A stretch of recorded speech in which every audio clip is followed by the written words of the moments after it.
दोस्तों, आपके लिए आज भी एक नई कहानी लेकर आ चुके हैं। कहानी में आगे बढ़ने से पहले मेरे चैनल को सब्सक्राइब जरूर कर ले। चलिए कहानी की शुरुआत करते हैं। मुगल साम्राज्य, शाहजहां। मुगलिया इतिहास का सबसे क्रूर सम्राट था शाहजहां। आतंकी संगठन आईएसआई के बारे में जब हम पढ़ते हैं कि वह अल्पसंख्यक यजीदी महिलाओं को यौन गुलाम बना रहा है तो हमें आश्चर्य होता है। लेकिन आपको जानकर आश्चर्य होगा कि दिल्ली सल्तनत के सुल्तानों व मुगल बादशाहों ने भी बहुसंख्यक हिंदू महिलाओं को बड़े पैमाने पर यौन दासी यानी सेक्स स्लेव्स बनाया था। इसमें मुगल बादशाह शाहजहां का हरम सबसे अधिक बदनाम रहा, जिसके कारण दिल्ली का red light area GB road बसा।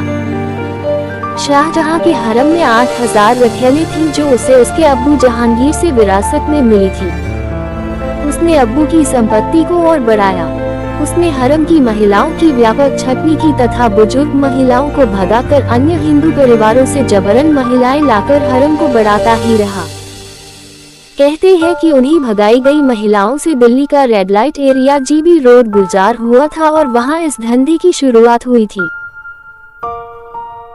जबरन अगवा की हुई हिंदू महिलाओं की यौन गुलामी और यौन व्यापार को शाहजहां प्रश्रय देता था और अक्सर अपने मंत्रियों और संबंधियों को पुरस्कार स्वरूप अनेकों हिंदू महिलाओं को उपहार में दिया करता था। ये शख्स यौनाचार के प्रति इतना आकर्षित और उत्साही था कि हिंदू महिलाओं का मीना बाजार लगाया करता था, यहाँ तक कि अपने महल में भी। सुप्रसिद्ध यूरोपीय यात्री फ्रांकोइस बनियर ने अपनी किताब travels in the Mughal empire में इस विषय में टिप्पणी की थी कि महल में बार बार लगने वाले मीना बाजार, जहां अगवा कर लाई हुई सैकड़ों हिंदू महिलाओं का क्रय विक्रय हुआ करता था, राज्य द्वारा बड़ी संख्या में नाचने वाली लड़कियों की व्यवस्था और नपुंसक बनाए गए सैकड़ों लड़कों की हरमों में उपस्थिति शाहजहां की अनंत वासना के समाधान के लिए ही थी। शाहजहां को प्रेम की मिसाल के रूप पेश किया जाता रहा है और किया भी क्यों न जाए। 8000 औरतों को अपने हरम में रखने वाला अगर किसी एक में ज्यादा रुचि दिखाए तो वो उसका प्यार ही कहा जाएगा। आप ये जानकर हैरान हो जाएंगे कि मुमताज का नाम मुमताज महल था ही नहीं, बल्कि उसका असली नाम अर्जुमंद बानो बेगम था। और तो और जिस शाहजहां और मुमताज के प्यार की इतनी डींगे हाँ की जाती है, वो शाहजहां की ना तो पहली पत्नी थी ना ही आखिरी। मुमताज शाहजहां की 7 बीवियों में चौथी थी।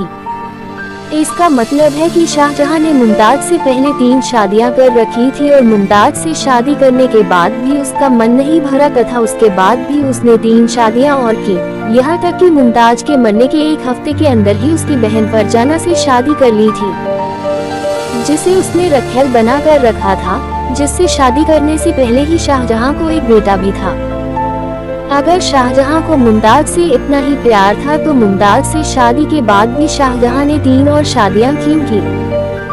शाहजहां की 7 बीवियों में सबसे सुंदर मुमताज नहीं बल्कि इशरत बानो थी, जो कि उसकी पहली बीवी थी। शाहजहां से शादी करते समय मुमताज कोई कुंवारी लड़की नहीं थी, बल्कि वो भी शादीशुदा थी और उसका शौहर शाहजहां की सेना में सूबेदार था, जिसका नाम शेर अफगान खान था। शाहजहां ने शेर अफगान खान की हत्या कर मुमताज से शादी की थी।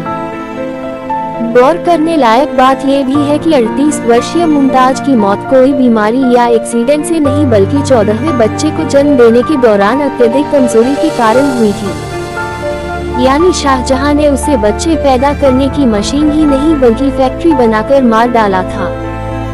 शाहजहां कामुकता के लिए इतना कुख्यात था कि कई इतिहासकारों ने उसे उसकी अपनी सगी बेटी जहांआरा के साथ संभोग करने का दोषी तक कहा है। शाहजहां और मुमताज महल की बड़ी बेटी जहांआरा बिल्कुल अपनी मां की तरह लगती थी, इसीलिए मुमताज की मृत्यु के बाद उसकी याद में शाहजहां ने अपनी ही बेटी जहांआरा को भोगना शुरू कर दिया था। जहांआरा को शाहजहां इतना प्यार करता था कि उसने उसका निकाह तक होने न दिया। बाप बेटी के इस प्यार को देखकर जब महल में चर्चा शुरू हुई तो मुल्ला मौलवियों की एक बैठक बुलाई गई और उन्होंने इस पाप को जायज ठहराने के लिए एक हदीस का उद्धरण दिया और कहा, माली को अपने द्वारा लगाए पेड़ का फल खाने का हक है। इतना ही नहीं, जहांआरा के किसी भी आशिक को वो उसके पास फटकने नहीं देता था।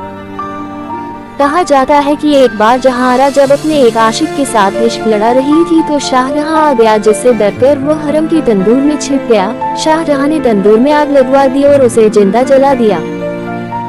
दरअसल अकबर ने ये नियम बना दिया था कि मुगलिया खानदान की बेटियों की शादी नहीं होगी। इतिहासकार इसके लिए कई कारण बताते हैं।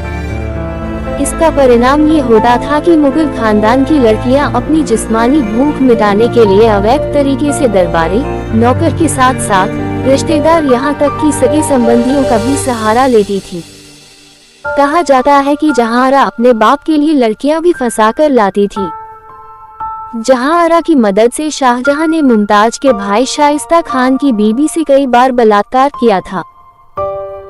शाहजहां के राज ज्योतिषी की 13 वर्षीय ब्राह्मण लड़की को जहांआरा ने अपने महल में बुलाकर धोखे से नशा देकर बाप के हवाले कर दिया था, जिससे शाहजहां ने अपनी उम्र के वर्ष में उस 13 वर्ष की ब्राह्मण कन्या से निकाह किया था।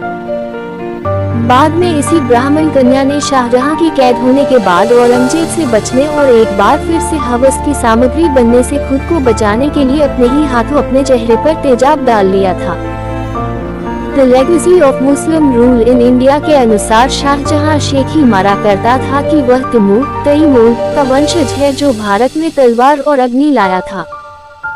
उस उज़्बेकिस्तान के जंगली जानवर तैमूर से और उसकी हिंदुओं के रक्तपात की उपलब्धि से वह इतना प्रभावित था कि उसने अपना नाम तैमूर द्वितीय रख लिया था। बहुत प्रारंभिक अवस्था से ही शाहजहां ने काफिरों हिंदुओं के विरुद्ध युद्ध के लिए साहस व रुचि दिखाई थी। अलग अलग इतिहासकारों ने लिखा था, शहजादे के रूप में ही शाहजहां ने फतेहपुर सीकरी पर अधिकार कर लिया था और आगरा शहर में हिंदुओं का भीषण नरसंहार किया था। शाहजहां की सेना ने भयानक बर्बरता का परिचय दिया।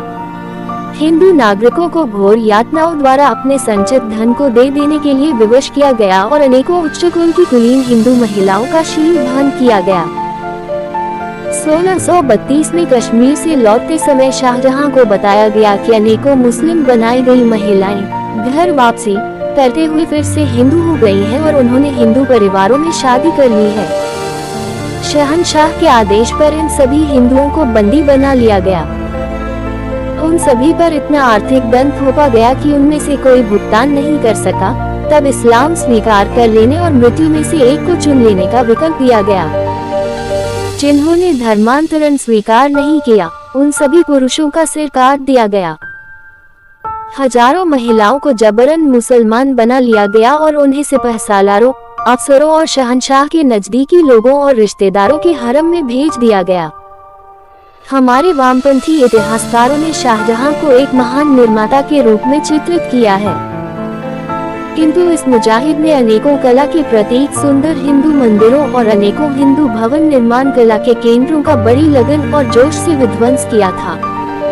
शाहजहां के राज में इस्लाम का ही कानून था, या तो मुसलमान बन जाओ या मौत के घाट उतर जाओ।